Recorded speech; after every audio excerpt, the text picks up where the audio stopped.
अख्ख्या गावचा मिळून फक्त एवढेचाच आवाज थोडस वेगळं करूया. जय श्रीराम, जय श्रीराम, जय हनुमान, जय हनुमान. पुण्यश्लोक छत्रपती श्री शिवाजी महाराज की जय. धर्मवीर छत्रपती संभाजी महाराज की जय. भारत माता की जय. भारत माता की जय. हिंदू धर्म की जय. नमो पार्वती पते. हर हर महादेव, हर महादेव.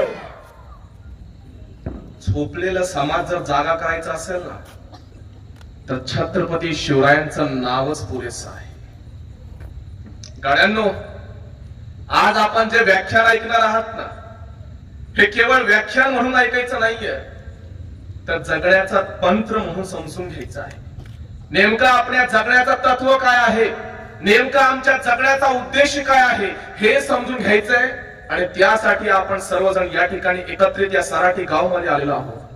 माझा परिचय मी फक्त एकाच वाक्यात देतो. माझं नाव आशुतोष झा. मी मूळचा बिहारचा. पण आता काही जण बिहारचा म्हटलं तर माझ्याकडे हिंदीमध्ये बोलेला असा अनेकांची अपेक्षा होती, त्यामुळे माझ्यासोबत अनेक हिंदी जणांमध्ये बोलायला लागले. आनंद आहे की ते माझ्या हिंदीमध्ये बोलत होते, पण त्याहून जास्त मला अभिमान वाटतो की मी मराठी बोलू शकतो आणि मराठीमध्ये व्याख्यान देऊ शकतो. मला अनेक जण प्रश्न विचारतात की तुम्ही मूळचे बिहारचे आहात, महाराष्ट्रामध्ये छत्रपती शिवाजी महाराजांवरती व्याख्यान करता, हे सर्व काही करत असताना या बदल्यामध्ये तुम्हाला काय मिळतं? मी त्यांना फक्त एवढंच सांगतो, छत्रपती शिवरायांच्या महाराष्ट्रामध्ये व्याख्यान करतो, या सगळ्यांच्या बदल्यात मला जास्त काही मिळत नाही. फक्त एवढंच सांगू इच्छितो की जन्माला जरी बिहारी म्हणून असलो तरी मरताना छत्रपती शिवरायांचा मोहर म्हणून मरेल. हे भाग्य कमी आहे का? अरे जन्माला जरी बिहारी म्हणून असलो तर काय झालं, तरी मरताना या आशुतोष झाच्या पुढं मावळा लावल्याशिवाय राहणार नाही. आणि तोच इतिहास, तीच परंपरा आणि तोच पराक्रमाची शौर्य गाथा तुमच्या समोर मांडणार आहे आज मी. पण त्यासाठी सर्वात महत्वाची असते ती म्हणजे प्रेरणा मंत्र घेणं. आणि प्रेरणा असंच मिळत नाही. जे छत्रपती शिवरायांना मिळालं होतं, जे शंभूराजांना मिळालं होतं, जे आमच्या तमाम हिंदुस्थानातल्या मोगलाईंशी लढताना प्रत्येक राजाला मिळालं होतं, ते प्रेरणा मंत्र आपण घेऊयात.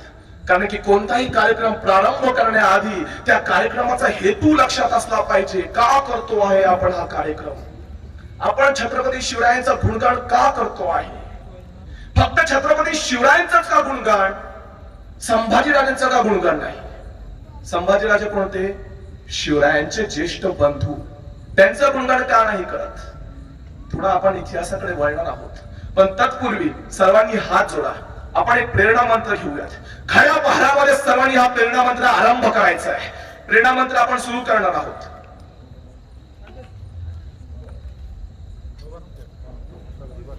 उभे राहा.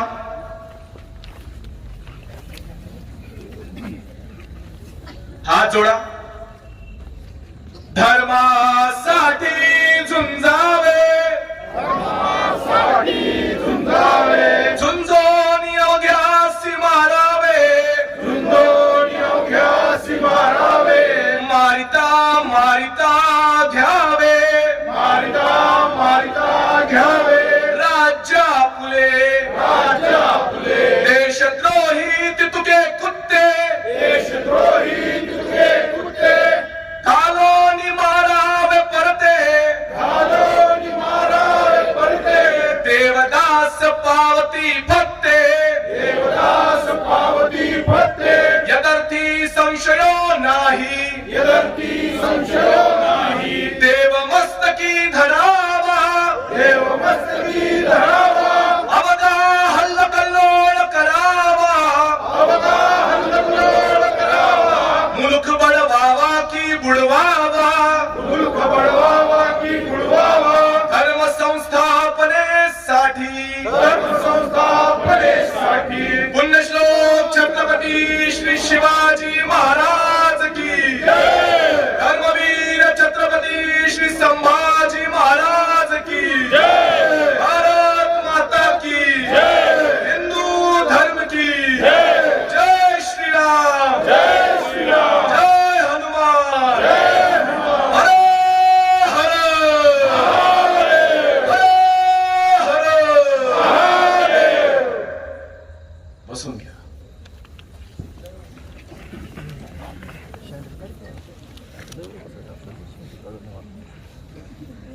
कसं वाटलं ऐकून?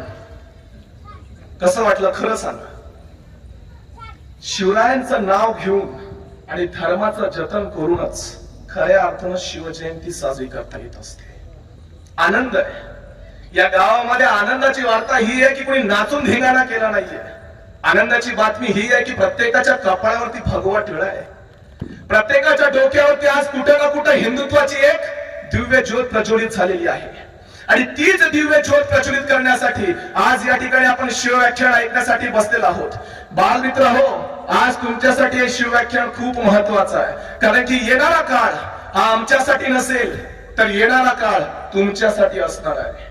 शिवछत्रपती काय आहेत हे जर समजून घ्यायचं असेल तर आज कान देऊन ऐकायचं आपल्याला. आज समजून घ्यायचंय खऱ्या अर्थानं की धर्मासाठी झुंजावं आणि झुंजून योग्यासी मारावे असं का म्हटलं जातं.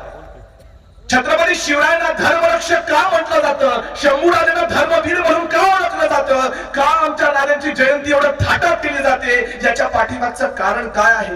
नेमकं धर्माची व्याख्या काय आहे. धर्म ही बाजू म्हणजे काय आहे. ही संकल्पना म्हणजे काय आहे. हिंदू धर्मामध्ये जाती जातीमध्ये विखुरलेला समाज हा भगव्या ध्वजाखाली छत्रपती शिवरायांनी कसा एकत्रित आणला हे समजून घेण्यासाठी आज आपण या ठिकाणी एकत्रित आलो आहोत. गड्यांनो, आपल्या सगळ्यांना माहिती आहे की मागील वर्षी आपल्यासाठी फार भयंकर होता. मोक्कार आपण घरामध्ये तुडुंब बसलो होतो. वैताग आलता का नाही पोरांनो? घरामध्ये बसून वैताग आलता का नाही? लॉकडाऊन झाला आणि 4 महिने अक्षरशः जीव गेला आमचा. कुठे जीव गेला? स्वतःच्याच घरात. म्हणजे स्वतःच्या घरामध्ये असताना देखील आम्हाला इतका त्रास. कधी एकदा बाहेर पाऊल पडतंय, कधी एकदा आम्ही आमच्या घराच्या बाहेर जातोय. का? अंगामध्ये मस्ती. एका ठिकाणी आपण राहू शकत नाही. आमच्या मनामध्ये संयम नावाचा प्रकार नाहीये. आणि ज्याच्या मनामध्ये संयम नसतो तो माणूस कधीच यशस्वी होत नाही.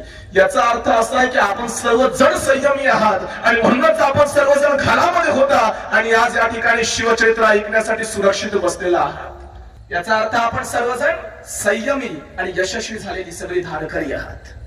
गड्यांना तुम्हाला माहितीये का, केवळ आपणच घरामध्ये वैतागलेलो नव्हतो. आपण तर स्वतःच्या घरामध्ये अन्नधान्य सगळं काही असताना फक्त कोरोना शत्रू बाहेर उभा होता म्हणून आपल्या घरामध्ये कैद होतो. पण राजा शिवछत्रपती सुद्धा 6 महिने लॉकडाऊन मध्ये होते. छत्रपती शिवराय हे सुद्धा लॉकडाऊन मध्ये अडकून होते. कसं? पन्हाळगडावरती. मी तो व्याख्याता नाही जो तुम्हाला सांगत बसेल की शाहिस्त्याची बोटं 3 कशी खापली. मी तो व्याख्याता नाही जो कुठला पाठांतर करून गेले तुमच्यासोबत फडफड फडफड फडफड बोलत सुटेल. मी ते सांगेल जे तुमच्यासाठी योग्य आहे. मी ते समजवण्याचा प्रयत्न करेल जे येणारी पिढी चिरंतन आयुष्यात स्मरण ठेवतील की नेमका आमच्या राजाचा इतिहास कसा होता आणि आमच्या समोर मांडला कसा गेलेला आहे. गड्यांनो, याद राखा, एक 32 दाताचा भोपळ या महाराष्ट्राच्या मध्ये आलता. का? आमच्या राजाचं अस्तित्व संपवण्यासाठी, आमच्या राजांना मारण्यासाठी. आणि आमच्या आई भवानीचं मंदिर, आमच्या कुलस्वामीला त्याने घाव घालून आमच्या अस्मितेचा पराक्रम तोडला. आमच्या आया बहिणीला अब्रू नुकसान केलं.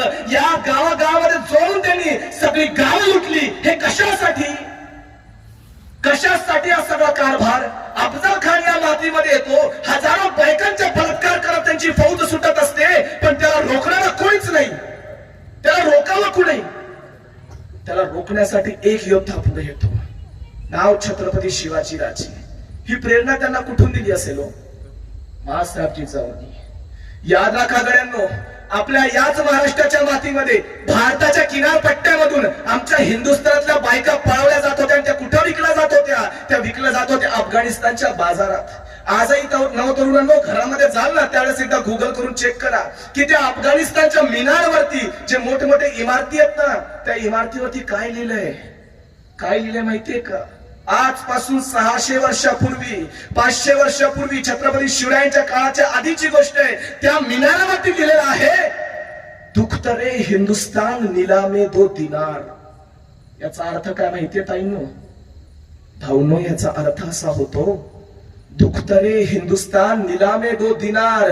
दुखत रे हिंदुस्तान नीलामे 2 दिनार. याचा अर्थ असा आहे की हिंदुस्थानातल्या स्त्रियांना या ठिकाणी दिवस रात्र दोन्ही वेळा विकलं जातं. आणि आज अफगाणिस्तानातले 90% जे मुसलमान आहेत ते सर्वांनी सर्व त्याच आईंची पोरं आहेत, ते स्वतःलाही हिंदू म्हणून घेतात. छत्रपती शिवराय आले आणि छत्रपती शिवरायांनी हा पूर्ण जो संकल्पना होती की कुठलाही युद्ध झाला त्या युद्धामध्ये जो राजा पराभूत होईल त्याच्या बायकाला पळवून त्यांच्यावरती बलात्कार करायचं आणि नंतर त्यांना विकून टाकायचा. आमच्याकडे असं चालणार नाही, हे सगळं कारभार पहिला बंद करा. जरी शत्रुकांता प्रसंगी दिसेल, नीट ऐका, जरी शत्रुकांता प्रसंगी दिसेल, तिला साडी चोळी निशी पाठविल, तया पापना स्वप्नी स्पर्शे म्हणाला, अरे मराठा म्हणावे अशा वाघराला. कुणाला पण नाही म्हणत मराठा. मराठा हे जातीवाचक घेऊ नका, कर्तृत्ववाचक आहे. जो या भगव्या ध्वजासाठी लढतो ना तो मराठा, जो या समाजाच्या या मातीच्या अस्मितेसाठी लढतो तो मराठा, जो शत्रूला पडताभूई थोडी करतो तो मराठा. आणि गर्व आहे की मी बिहारचा एक मराठा आहे. आनंद आहे मला. छत्रपती शिवरायांनी संकल्पना बदलली आणि लोकांना सांगितलं की जरी शत्रुकांता प्रसंगी दिसेल, जरी शत्रूची आई बहीण सुद्धा संकट समयी आम्हाला आढळली तरी तिला साडी चोळीनिशी पाठवायची. कसं? साडी चोळीनिशी. तया पापना स्वप्नी स्पर्शे म्हणाला. आमच्या मनामध्ये सुद्धा हा विचार येऊ नये की परस्त्रीसाठी आमच्या मनामधले घाणेरडे विचार कधीच येऊ नये. हा शिवरायांचा महाराष्ट्र, हा शिवरायांचा हिंदुस्थान. मात्र एक गोष्ट सांगू, आज पुन्हा एकदा अजून एक गोष्ट गुगल करा की नेमकं या भारतामध्ये एका दिवसाला होणाऱ्या बलात्काराची संख्या किती. माझा अंदाज चुकत नसेल तर आज प्रत्येक दिवसाला जेवढ्या वेळात मी उभा आहे, जेवढ्या वेळात आपण सगळेजण बसलो, तेवढ्या वेळात एका स्त्रीचा बलात्कार झालाय.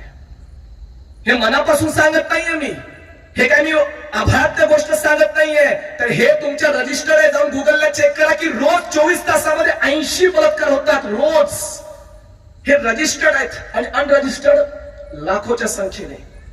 आणि मात्र आम्हाला सांगायला अभिमान वाटतो गड्यांनो की छत्रपती शिवराय शंभूराजे यांचा असा एकमेव काळ होता की या 50 वर्षाच्या कालखंडामध्ये एकही स्त्रीचा बलात्कार झाला नाही. म्हणून आमचा राजा श्रेष्ठ आहे, म्हणून आमच्या राजाचा इतिहास आजही गावगावामध्ये अभिमानाने सांगितला जातो. का?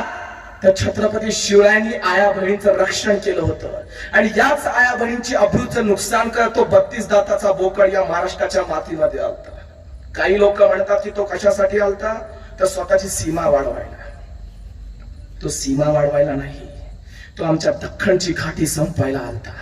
तो आमचा दक्षिणेतला स्वराज्य संपवण्यासाठी आला होता. आणि तिकडे काश्मीर ते कन्याकुमारी पर्यंत हा आपला हत्तासा एवढीसा हिंदुस्थान आहे ना, तो एवढाच नव्हता. अफगाणिस्तान पर्यंत, काबूल ते कंदाहार पर्यंत पसरलेला आमचा हिंदुस्थान, यामध्ये फक्त एकमेव शिवरायांचं हिंदवी स्वराज्य होतं, एकमेव, जिथं हिंदूंचं राज्य होतं. पृथ्वीराज चव्हाण संपले, हिंदूंचं राज्य गेलं. त्यानंतर आमचा एकही सम्राट पडला नाही. तो 32 दाताचा बोकड याच इशाऱ्याने आलता की छत्रपती शिवरायांचा जो स्वराज्य आहे त्याला संपवायचा. आणि इतिहास पलटला की हरे रंग का सपना पाले, आया था अफजल इस माती में. हरे रंग का सपना पाले, आया था अफजल इस माती में. छत्रपति ने घुसेड़ दिया था वो भगवा उसकी छाती में. छत्रपति ने घुसेड़ दिया वो भगवा उसकी छाती में. हा इतिहास. छत्रपती शिवरायांनी त्या अफजल खानाचा कोथळा काढला हे मला सांगायचं नव्हतं. याच्या पुढे काय झालं? छत्रपती शिवाजी महाराज डायरेक्ट स्वतःच्या घरी नाही गेले, आता थोडा आराम करावा. छत्रपती शिवराय तिथून सरळ जातात पन्हाळगडावरती. पन्हाळगडावरचा वेढा खूप भयंकर आहे. नीट लक्ष देऊन ऐकायचं बाळांनो. पन्हाळगड म्हणजे कोणी साधं सुद्धा युद्ध नाहीये. या युद्धाचं वर्णन गिनीज वर्ल्ड ऑफ रेकॉर्ड मध्ये सुद्धा दर्ज केलेलं आहे. असा भयंकर युद्ध आहे. अरे कोणी पाहावं त्या युद्धाला आणि बघतच राहावं. अश्रूंच्या धारा निघतील, रक्ताचा चिलकांडा यातनेचा तळ कल्लोळ वाजेल. मात्र या युद्धाचं वर्णन हे शब्दामध्ये करता करता मी दमेल, ऐकता ऐकता तुम्ही पकसाल. मात्र या युद्धाचं वर्णन करणं इतकं सहज आणि सोपं नाहीये. छत्रपती शिवराय 5 ते 6 महिने सलग अडकून आहेत पन्हाळगडावरती. सिद्धी जहर, सिद्धी मसूद हे सगळेजण त्या अफजल खानाचा नाजायस औलाद. आता तो कितवा असावा ते मला माहित नाही, तो फाजल खान. ही सगळी अलाउद्दीकडे होती एकट्या राजाला गिळण्यासाठी. एकमेव आमचा राजा शिवछत्रपती, आणि एवढी ही 35,000ची फौज अवघ्या 600 मावळ्यांना कापण्यासाठी निघालेली आहे. 35,000ची फौज, आणि त्यामध्ये फक्त किती मावळे? किती? फक्त 600. 600 नाही, फक्त 600. आपण केवढे आहोत? अवघा 150-200 लोक आहोत. या 150-200 लोकांच्या हातामध्ये तलवारी द्या आणि त्यांना या चालत सांगायला सांगा. त्या चालत येणाऱ्या सैन्याला घोड्यावरती बसवा. संख्या बघा कशी दिसते. 100ची संख्या अशी दिसू शकते, तर 35,000ची फौज अवघ्या 600 मावळ्यावरती तुटून पडण्यासाठी येत आहे. पराक्रम कसा असेल, धैर्य कसं असेल, शूरता आणि वीरता काय असेल. मुळात हे सगळं करता येतं केव्हा? जेव्हा तुमच्या मनगटामध्ये खऱ्या अर्थानं धर्माची व्याख्या समजली जाते, धर्म सांगितला जातो. हे असंच कोणी पगारावरती लढणारे योद्धे नव्हते. आम्हाला पगार मिळाला तर आम्ही 8 तास काम करतो, त्याच्यात ते 6 तास काम करायचे, 2 तास सिगरेट ओढण्यासाठी ब्रेक म्हणून जायचा. हे आमची आजची तोड करून पुढं म्हणजे 20,000वरती जगणारी आम्ही. आम्हाला काही कळणारे निष्ठा म्हणजे काय असते, आणि निष्ठा समजून घ्यायची असेल तर पहिला धर्म म्हणजे काय ते समजून घ्यावं लागतं. धर्म मी सांगणारा कोणीच नाहीये. माझं नका ऐकू, आणि आपल्या राजाचं ऐका. छत्रपती शिवरायांचे पुत्र धर्मवीर छत्रपती श्री संभाजी महाराज. मुलांना नीट लक्ष ऐकायचंय. धर्मवीर छत्रपती संभाजी महाराज तुमच्या वयाचे होते. वय वर्ष अवघा 14 वर्ष. या 14 वर्षाच्या वयामध्ये आपल्याला नीट एबीसीडी जमत नाही. ए पासून सुरू केलं तर झेड पर्यंत यायला आपल्याला एक रात्र संपते. येते का नाही खरं सांगायचं? एबीसीडी आईने मारून मारून शिकवले का नाही? अवघ्या 14 वर्षाचा आमचा शंभू राजा, त्याने संस्कृत मध्ये श्लोक लिहिलं, ग्रंथ लिहिलं, आणि त्या ग्रंथामध्ये धर्माची व्याख्या मांडली. धर्माची व्याख्या काय मांडली? तर 611वा श्लोक, अध्याय क्रमांक 2. किती आहे मुलांना? श्लोक क्रमांक 611, अध्याय क्रमांक, मोठ्याने आवाज द्यायचा, अध्याय क्रमांक आणि श्लोक क्रमांक.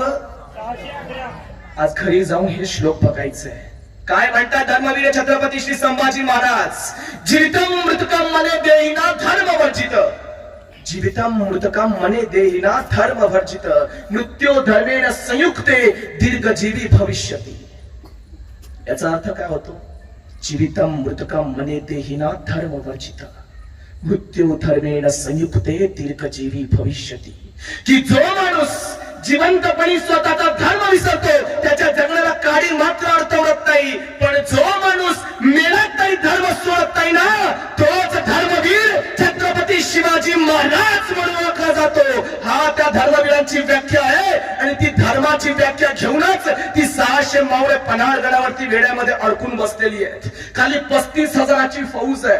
ते 35,000ची फौजाला कधी असं एकदा वाटतंय की आपण या 600 मावळ्यांवरती तुटून पडावं. 1 महिना उलटून गेला, 2 महिने उलटून गेले, 3 महिने उलटून गेले. काळ बदलत होता, मात्र वेळा गाफील होत नव्हता. नेमकं करायचं काय आहे? या पन्हाळगडाचा वेढा तुम्हाला साधा सुद्धा वाटत असेल तर मायबाप, माझ्या वर्ग मित्रांनो, तुम्हाला आवर्जून सांगेल नवयुवकांनो, कधीतरी त्या पन्हाळगडाच्या पायथ्याशीला जा.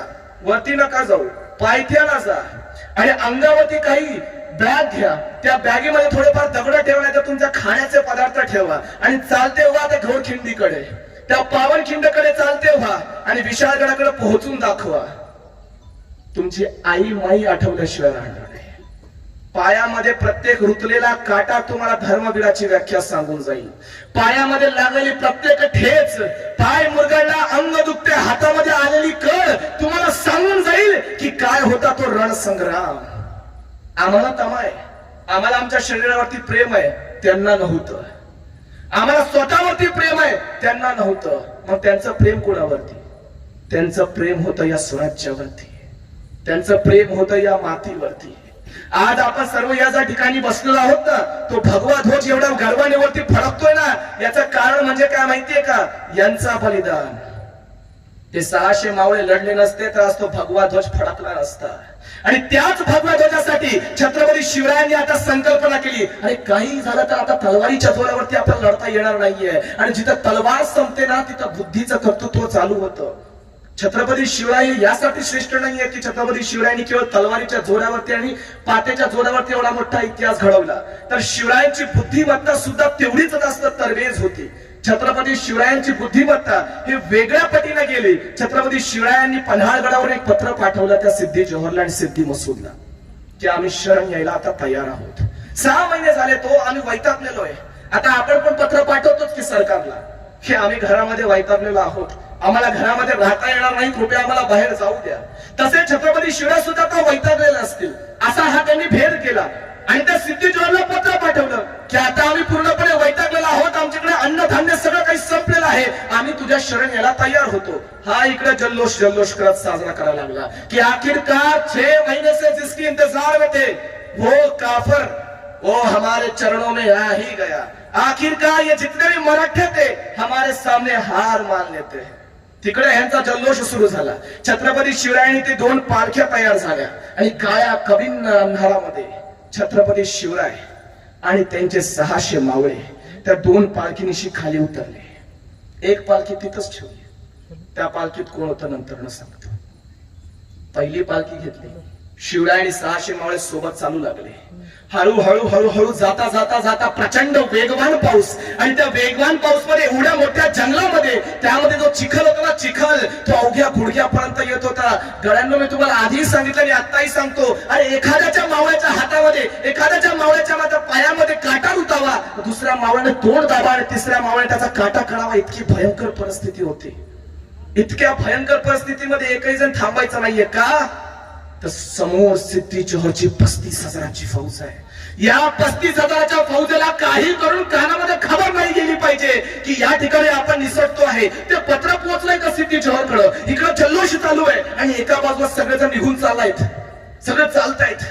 छत्रपती शिवराय आणि 600 मावळे एक एक एक एक एक एक करून पुढे वळतायत आणि अचानक त्या सिद्धी मसूदचे काही हेरांना कल्पना सुचली की तिकडं काहीतरी हालचाल आहे, तिकडं काहीतरी वेगळं काहीतरी होत आहे. इकडं या ठिकाणी महाराष्ट्राचा आमचा धनी आमचा शिवराय अडकला गेला होता आणि जणू प्रत्येक जण फक्त आई भवानीला सांगत होता, आई भवानी यंदा वाचव. अरे ज्याने तुझ्या मंदिराची कळस समाधी ठेवली, आज तुला त्याच्या रक्षणाची गरज आहे. आई भवानी एवढा आमचा राजा वाचव. मात भवानी यंदा आमच्या राजाला त्या यवनाच्या हातातून मुक्त कर आणि सुखरूप आमचा राजा गडावर पोहोचू दे. मंदिराच्या घंटांचा नाद होऊ लागला आणि सगळीकडे कीर्तन व्हायला लागली. आमच्या देवदेवतांचा संगडा वाजायला लागला. जिकडं तिकडं फक्त एकच विनंती की माझा राजा सुरक्षित पोहोचू दे. छत्रपती शिवराय 600 मावळे एक साथ पुढे जात आहेत, एक साथ चालते होत आहेत. छत्रपती शिवरायांची ही वाटा धावत धावत धावत तो सिद्धी मसूदचे हेर त्या सिद्धी मसूदला जाऊन सांगतात की हुजूर वो भाग रहा है. कौन? शिवाजी हुजूर, शिवाजी भाग रहा है. गजब करते हो, वो शिवाजी तो अभी आ रहा है, अभी हमारे पास उसका पत्र आया था कि वो हमारे शरण में आ रहा है. आणि तेवढ्यात तो सिद्धी मसूद स्वतःच्या त्या सासऱ्याला जाऊन सांगतो कि शिवाजी भाग रहा है हुजूर, शिवाजी को पकडना होगा. तो सिद्धी जोहर म्हणतो की पागल वागल झालायस की काय. तो समोरून येतोय, तो आमचा शिवाजी राजा आहे. इकडे कुठं चालला तू, चल त्याला धरूयात. सिद्धी जोहर, सिद्धी मसूद, फाजल खान त्याच्या हाताला असलेल्या 2-3 हजाराची फौज घेऊन सर्व दिशेवरती पन्हाळगडाच्या दिशेने धावतो. पन्हाळगडाच्या अर्ध्या वाट्यावरतीच त्याला शिवरायांची दुसरी पालखी दिसते. त्या पालखीमध्ये अवतीभोवती फक्त आणि फक्त 4 ते 5 मावळे. पालखीचा पडदा बाजूला सरकतो. शिवाजी राजे पुढे येतात. गळा भेट होते. आओ शिवाजी राजे आइए, आपका स्वागत है. शिवाजी राजे समोर येत आहेत. सिद्धी जोहर आणि शिवरायांना कधीच पाहिलं नव्हतं. आदिलशाहच्या दरबारातला होता, यांनी कधीच शिवरायांना बघितला नव्हता. अवघ्या 9 वर्षामध्ये पाहिला होता. 9 वर्षाच्या दरबारात सुद्धा शिवराय फक्त या कारणासाठी गेलते, ही गोष्ट कान देऊन ऐका पहिल्यांदा की शिवराय 9 वर्षाच्या आदिलशाहच्या दरबारामध्ये का गेले होते. कारण की अवघ्या 9 वर्षाच्या छत्रपती शिवरायांनी एका कसायाला कापला होता. का? आमच्या गौ मातेचा कत्तल करण्यासाठी.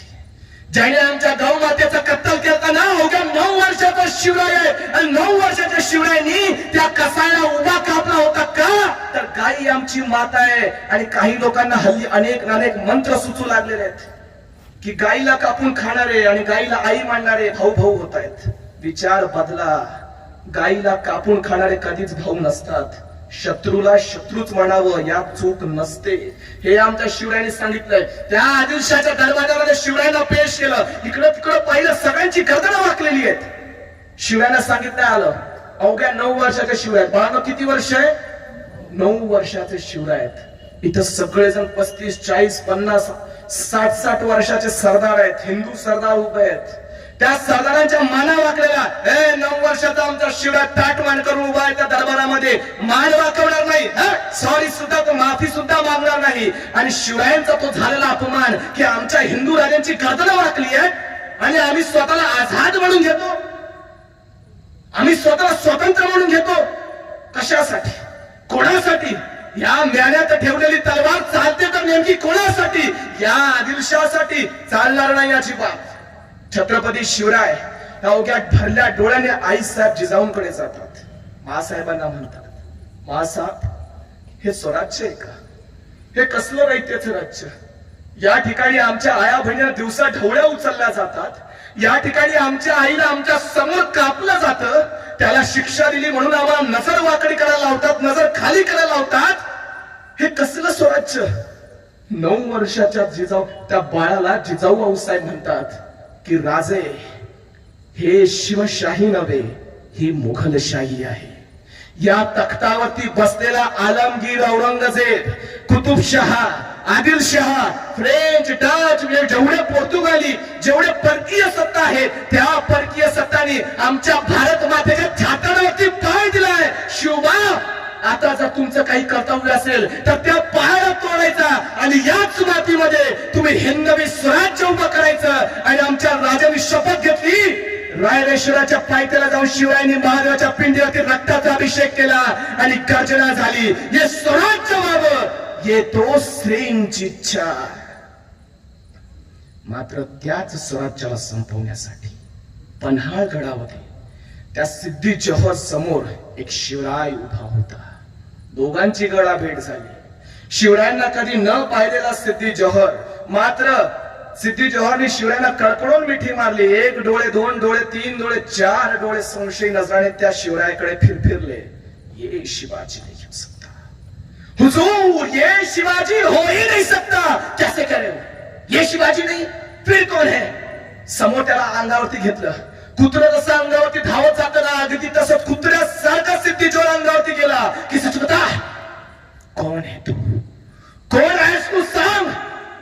शेवटपर्यंत त्या मावळ्याने सांगितलं नाही. शेवटपर्यंत तो सांगत राहिला की मैं ही शिवाजी हूं, मैं ही शिवाजी हूं. आणि सपदिशीन तलवार त्याच्या छातडामध्ये घुसवण्यात आली आणि तिथंच तो पडला. त्या शूरवीराचं नाव होतं शिवा काशी. शिवा काशीदांचा सामान्य त्याग, मलाही असा लाभू दे कर्मयोग.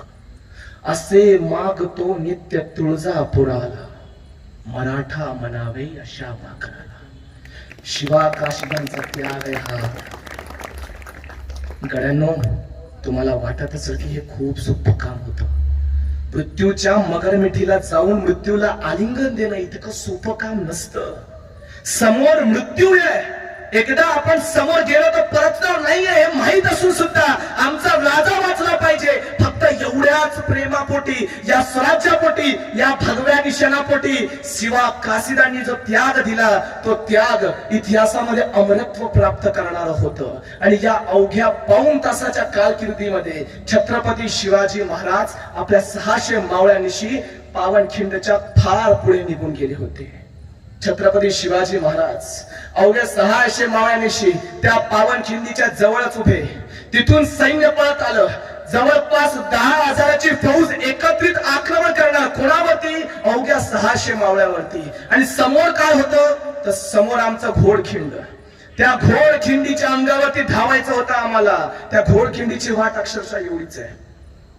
या वाटेतनं जाणारी फौजची संख्या किती? 100 ते 200 जाऊ शकते एकाच वेळी.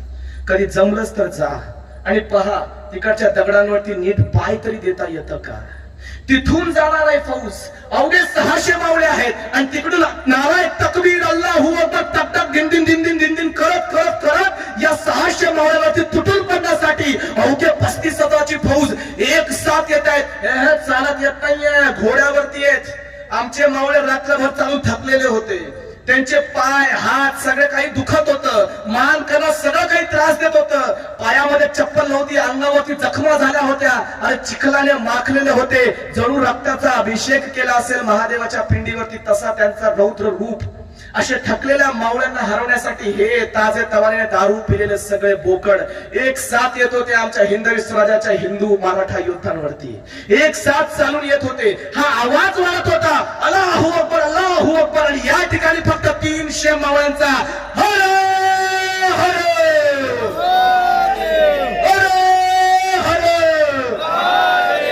एवढाच आवाज ऐकला त्या सिद्धी जवाहरला कळून चुकला ना, यहाँ पर रुको, वो वहां पर काफिरों की फौज मौजूद है, किसी भी तरह से उन काफिरों को आगे नहीं बढ़ने देना है. एक साथ आवाज येऊ लागला आणि त्या ठिकाणी आमचा नरवीर बाजी प्रभू देशपांडे उभा राहिला आणि शिवबाराजांना सांगता झाला, राजा यंदा ऐका राजा आमचं, राजा एक एक शपथ आहे तुम्हाला, आमच्या अंगावरती हात ठेवा, आमच्या डोक्यावर तुम्ही हात ठेवा आणि शपथ घ्या की राजा तुम्ही पुढे जा, राजा तुम्ही इथून चालते व्हा. नाही बाजी, आम्ही जाणार नाही आहोत.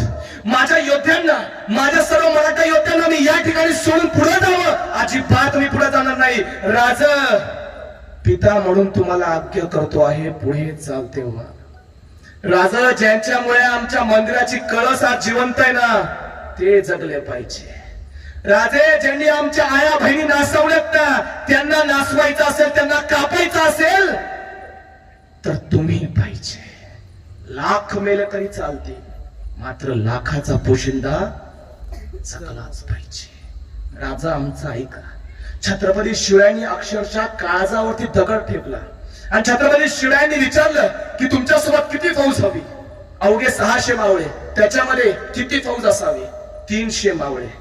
जे बांधव सगळेजण एकत्र आले, मुरारबाद सगळे देशपांडे एकत्र आले, बाजी प्रभू देशपांडे हे सगळेजण एकत्र येऊन 300 मावळे त्या खिंडीमध्ये उभे राहिले. स्वतःच्या हाताची तलवार केली आणि या छाताड्याची ढाल केली. येऊ दे, किती येत आहेत बघू दे. जोपर्यंत माझा राजा गडावरती पोहोचत नाही आणि जोपर्यंत त्या तोफांचे 5 बार होत नाही, तोपर्यंत हा बाजी पडणार नाहीये. तोपर्यंत एकाही गनिमाला या खिंडीच्या पुढे जाऊ देत नाही, हा शब्द बाजींचा. आणि एवढं ऐकलं आणि छत्रपती शिवराय अवघ्या 300 मावळ्या सोबत विशाळगडाकडे रवाना झाले. छत्रपती शिवराय पुढे गेले. अवघ्या या पावनखिंडाची युद्धाची संग्राम सुरू होणार होती. एवढाच अंतर. आता किती मोठी हजाराची फौज असली तरी त्या खिंडीमध्ये एकत्र तर कोणी येऊ शकत नाही ना. या सह्याद्रीचं वैशिष्ट्यच असं आहे की ज्या या आई असते ना, आई, त्या आईलाच कळतं की त्याचा मुलगा कसा आहे आणि त्या मुलालाच कळतं की तिची आई कशी आहे. आईचं मातृत्व मुलाला समजतं आणि मुलाचं प्रेम त्या आईला समजतं. अगदी ही सह्याद्री आमची आई आहे आणि आम्हाला ते प्रेम फक्त आणि फक्त मावळ्यांना समजतंय, मोगलांना समजणारी गोष्ट नाहीये. ही सगळी फौज एकत्र आणल्यावरती आक्रमण करणार नाहीये. हे सगळं बाजी प्रभू देशपांडेला कळून चुकलं होतं. अवघ्या 100ची तुकडी केली. 3 तुकड्या तयार झाल्या. समोर 50ची तुकडी, या खिंडीच्या उजव्या हाताला 50ची तुकडी, डाव्या हातावरती 50ची तुकडी, मध्ये 20ची तुकडी, मागे 25ची तुकडी आणि मधोमध उभा होता असा आमचा बाजी प्रभू देशपांडे. दोन्ही हातामध्ये दांडपट्टा आणि अशी त्याची ही जी टिकली होती ती बाजूला काढली. हे त्याची चोटी होती ना, चोटी, याला असा गुंडाळा काढला बाजूला. असा नरवीराचा अवतार घेतला. एक एक मुघल येऊ लागला.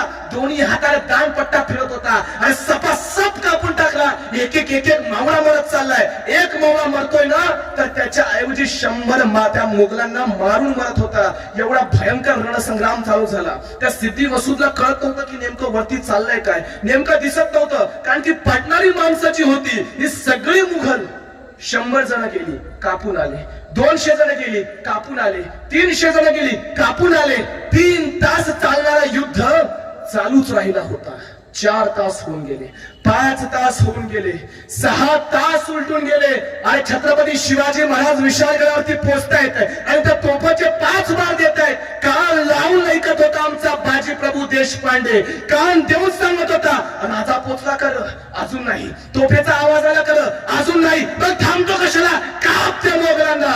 त्या यमदेवाला सुद्धा आमच्या बाजी प्रभू देशपांडेनी त्या खिंडामध्ये थांबून ठेवलं आणि सांगितलं की इथंच बस, इथंच बसून राहा. जोपर्यंत आमचा राजा विशाळगडावरती पोहोचत नाही तोपर्यंत हा बाजी प्राण ठेवत नाही. तोपर्यंत हा बाजी जगायचं थांबत नाही, लढायचं थांबत नाही. आणि त्या सिद्धी मसूदने हैराण परेशान शेवटी वैतागला आणि ती बंदुकीची प्रथा आणली. त्यावेळेस इंग्रज होते, अथाय बंदूक पण होती. त्या इंग्रज अधिकाऱ्याला बोलावलं, एका लांब कुठंतरी डोंगरावरती उभा केला, ज्याची रेंज साधारणतः 100 ते 200 मीटरची असावी. त्या 100 ते 200 मीटरवरती एवढा भयंकर माती उसळली होती की त्या सिद्धी महोत्सवने आवाज दिला त्या इंग्रज अधिकाऱ्याला की त्याला मार. कुणाला? बाजी प्रभू देशपांडेला. त्याला मार. जोपर्यंत हा बाजी प्रभू देशपांडे मरत नाही तोपर्यंत आपण या खिंडीच्या पुढे जाऊ शकत नाही. पहिलं त्याला मार. उस काफिर को सबसे पहले मारो. तो इंग्रज अधिकारी वैतागला. तो म्हटला मारतो, पण नेमकं मला सांग तर, या 300 मावळे लढतायत ना, या 300 मावळ्यांमध्ये नेमका बाजी प्रभू देशपांडे कोण आहे? नेमका कोण आहे बाजी प्रभू देशपांडे? कारण की ती 300 मावळे स्वतःला बाजी प्रभूचा अवतार मानून आणि महादेवाचा अभिषेक करून एकमेकांवरती वार करताना दिसत होते. 300 मावळे बाजी प्रभू देशपांडे झालेले होते. एकमेकांसाठी ते झेंडे बांधल एक साथ तुटून पडले होते या मुघलांवरती. काहीही झालं तरी एक सुद्धा मुघल त्या खिंडीच्या पुढे गेलेलं नव्हतं. छत्रपती शिवाजी महाराज सकाळ उजाडलेली होती तरी सुद्धा विशाळगडावरती पोहोचलेले नव्हते. विशाळगडाकडे समोर जाणार तोपर्यंत एक सूर्य आड नावाचा एक माणूस होता ज्याने शिवरायांची वाट अडवून धरली होती. मला सांगताना खंत वाटते दोस्तो की जेवढं स्वराज्याला आमच्या हिंदू राजांना परकीय सत्तांनी त्रास दिला नाही ना, तेवढा त्रास आपल्याच लोकांनी दिला. लक्षात घ्या, परकीय सत्तांशी आपण जिंकू शकू, पण जोपर्यंत तुमच्या घरामध्ये तुमचा शत्रू जिवंत आहे तोपर्यंत तुम्ही कितीही मोठे झाला तरी तुम्हाला संपवण्यासाठी एक वार, फक्त एक वार पुरेसा असतो. त्यावेळेस एक वेळ बाहेरच्या शत्रूशी नाही लढता आलं तरी चालेल, पण घरातल्या शत्रूशी लढा. बाहेरच्या पाकिस्तानाशी नाही लढता आलं तरी चालेल, या देशामध्ये राहून भारत माता की जय न म्हणणाऱ्यांशी लढता आलं पाहिजे. या देशामध्ये राहून आमच्या हिंदू धर्माची विटंबना करणाऱ्यांसमोर लढता आलं पाहिजे. याच देशामध्ये राहून सुद्धा या तिरंग्याचा अपमान करणारी, या भगवा ध्वजाला फाडून टाकणारी, हिंदूंना शिव्या घालणारी यांच्याशी लढता आला पाहिजे. कारण की ही घरातली माणसं आहेत. यांच्यासाठी लढायचं असेल तर तुम्हाला द्वारकरी सोबत सोबत धाडकरी व्हावं लागेल. त्यानंतरच तुम्ही या शत्रूशी लढत आल. आणि छत्रपती शिवराय वारकरी सुद्धा होते आणि धाडकरी सुद्धा होते. त्यांना माहित होतं बाहेरचा शत्रू जितका घातक आहे तितका घातक हा समोरचा आहे. या समोरच्याला सपासप कापून टाकला. छत्रपती शिवराय समोर त्या विशाळगडावरती पोहोचले. विशाळगडावरती पोहोचतात त्यांनी सांगितलं सगळ्यात पहिले त्या 5 तोफा दे. आमचा धनियाला ही वार्ता विशाळगडावरती पोहोचली आणि 5 तोफांचा बाण झाला.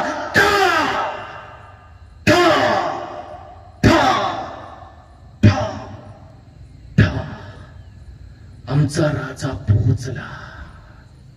त्या तोफांचे 5 बार ऐकले आणि माझ्या बाजी प्रभू देशपांडेच्या अंगावरती चालणारी ती बंदूक अवघ्या 3 तासाचा चालणारा तो युद्ध 9 तास चालत राहिला. स्वतःच्या छातीची ढाल करत माझा बाजी प्रभू देशपांडे लढत राहिला. माझे बांधव लढत राहिले.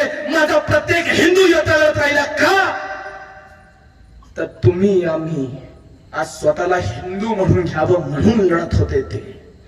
त्या रक्त निघालेला प्रत्येक थेंब थेंब सांगत होता की बाजी तुझा राजा पोहोचला, आता तू शरीर ठेवू शकतोस. बाजी प्रभूंनी स्वतःचा त्याग केला. सगळे मावळे त्या खिंडीत आले. जेवढे मराठा सैनिक होते सगळ्यांना कापून काढले. आम्ही मारलो गेलो पण आमचा थाकला थानी, आमचा थानी वाचला. शिवराय विशाळगडावरती पोहोचले. आता त्या सैन्याला सुद्धा कळून चुकलं होतं की आपण या ठिकाणी परत जाऊ, परत वेढा टाकायचा, परत 8-10 महिने थांबायचं. बाहेर गेले.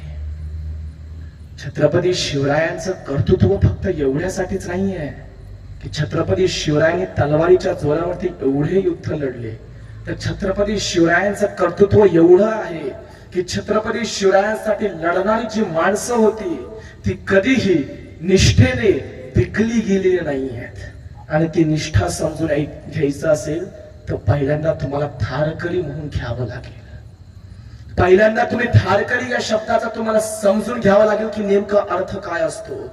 धारकरी जो कधी विकला जात नाही तो धारकरी, ज्याच्या समोर हे एक दिवस शिवजयंती नाही 365 दिवस शिवजयंती असते ना तो धारकरी, शिवछत्रपती समोर ज्याचं मस्तक रोज नतमस्तक होतं तो धारकरी, ज्याच्या समोर हे नशावशा हे गोवा गुटखा दारू हे सगळे जेवढे पण पदार्थ आहेत हे ज्याच्या समोर टिकत नाही ना तो धारकरी, जो कधी विकला जात नाही, ज्याला कधी खरेदी करता येत नाही, त्याची निष्ठा म्हणजे तो धारकरी. आणि अभिमान आहे आम्हाला की आम्ही स्वतःला धारकरी म्हणून घेतो आहोत, आम्ही धारकरी. आता किती जण आहेत इथं जे खऱ्या अर्थाने धारकरी आहेत? शिवबा राजांची शपथ आहे तुम्हाला, कधी व्यसन नसन केलं तर हात वर करायचंय. गड्यांनो आनंद आहे, आनंद आहे की आपण सर्वजण धारकरी आहात. अभिमान आहे आपला की या गावामध्ये धारकरी जिवंत आहेत. अभिमान आहे आपला की या गावामध्ये शिवछत्रपतींच्या विचाराची पिढी जिवंत आहे. अभिमान आहे या गावामध्ये की आज धारकरी जिवंत आहे. आणि त्या धारकऱ्यांना जिवंत ठेवायचं असेल ना तर सगळ्यात पहिले शंभू राजांचं बलिदान आम्हाला समजलं पाहिजे. बलिदान मास आम्हाला समजला पाहिजे. नेमका काय आहे बलिदान मास? शिवजयंती साजरी केली म्हणजे शिवजयंती समजते असं होत नाही ना गड्यांनो. शिवजयंती समजून घ्यायची असेल तर खऱ्या अर्थानं बलिदान मास समजून घ्यावं लागतं. शिवछत्रपती समजून घ्यायचे असेल, शंभू छत्रपती समजून घ्यायचं असेल तर त्यासाठी पहिल्यांदा नेमकं धर्मनिष्ठा म्हणजे काय असतं, धर्मासाठी झुंजावे म्हणजे काय, झुंजून अवघ्याशी मारावे म्हणजे काय. मी आधीही सांगितलं आणि आता सुद्धा सांगतो की जेवढा त्रास आपल्याला परखियांनी दिला नाही ना तेवढा त्रास आपल्याला सोकियांनी दिला. आणि या सोकियांच्या गद्दारीपणामुळे आमचे शंभूराजे अवघ्या 9 वर्षापर्यंत त्या औरंगजेबासमोर लढत राहिले होते. तो औरंगजेब हैराण परेशान होऊन वैतागलेला होता की छत्रपती शिवरायांचं निधन झालं. तो औरंगजेब हैराण परेशान होऊन झाला की आता हा स्वराज्य संपून टाकू. कारण की आतापर्यंत इतिहासाचाच होता, एखादा राजा मारला जायचा. पृथ्वीराज चव्हाण मारले गेले, त्यांचं हिंदू राज्य संपून गेलं. महाराणा प्रताप मारले गेले, त्यांचं राजपूत मराठा जेवढे होतं सगळं संपून गेलं, त्यांचा इतिहास टिकलाच नाही. यादव मारले गेले, त्यांचं सुद्धा कुळ संपून गेलं. जेवढे सुद्धा होते हिंदू राजे मारला जायचा आणि आमचा इतिहास संपायचा. त्याला आता वाटलं की असंच काहीतरी होणार. मात्र त्या औरंगजेबाला आपण सुफी संत म्हणतो ना, हा तोच नीच औरंगजेब आहे ज्या औरंगजेबानं स्वतःच्या बापाला कैद करून मारलंय, ज्या औरंगजेबानं सत्तेसाठी स्वतःच्या सख्या भावाची दारा शिकोची खुलेआम कत्तल केलेली आहे, गर्दन बाजूला धड बाजूला काढून टाकलाय.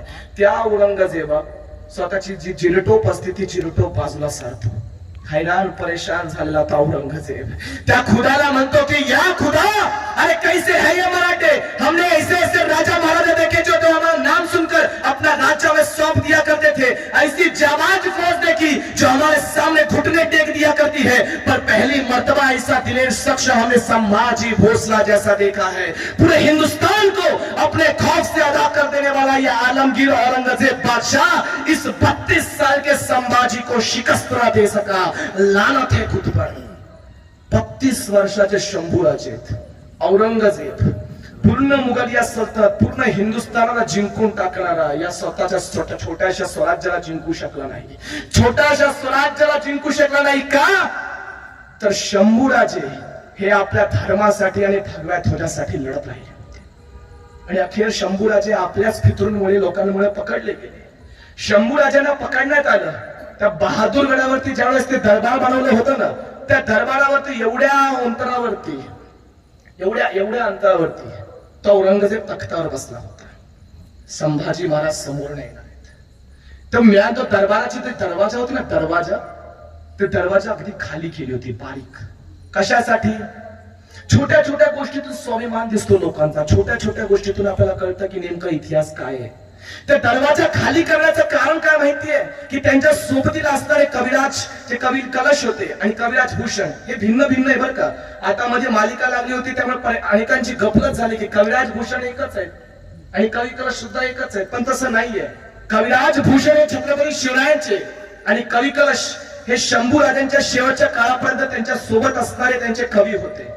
कवी कलश आणि शंभूराजांना त्या दरबारामध्ये आणलं गेलं. त्या दरबाराचा दरवाजा बारीक केला गेला होता. का? तर संभाजी येणार आहे, तो कवी कलश येणार आहे. अवघा 9 वर्षाचा संभाजी आमच्या दरबारामध्ये येऊन आमचाच अपमान करून गेला. आता 32 वर्षाचा झालाय. आमचा जिना हैराण केलाय. आणि ज्याच्यामुळे आम्ही 9 वर्षापर्यंत या शहनशाही तख्ताय आलमगीरची पदवी ते जिरटोप डोक्यावरती टाकली नव्हती. तो संभाजी पकडला गेलाय. तो येणार आमच्या समोर स्वतःची गर्दन झुकवणार. जे इतिहासात कधी घडलं नाही ते आज होणार आहे. नीट लक्ष द्या. समोरनं संभाजीराजे येत आहेत. कवी कलश येत आहेत. उंटावरून भिंड काळात आणलेली आहे. अंगावरती वार वार झालेला आहे. एक जागा सुद्धा शिल्लक राहिलेली नव्हती संभाजीराजांच्या अंगावरती आणि कवी कलशांच्या अंगावरती. असा दोन्ही हात बांधून ठेवला होता शंभूराजांचा आणि कवी कलशांचा. शंभूराजांनी समोर पाहिलं.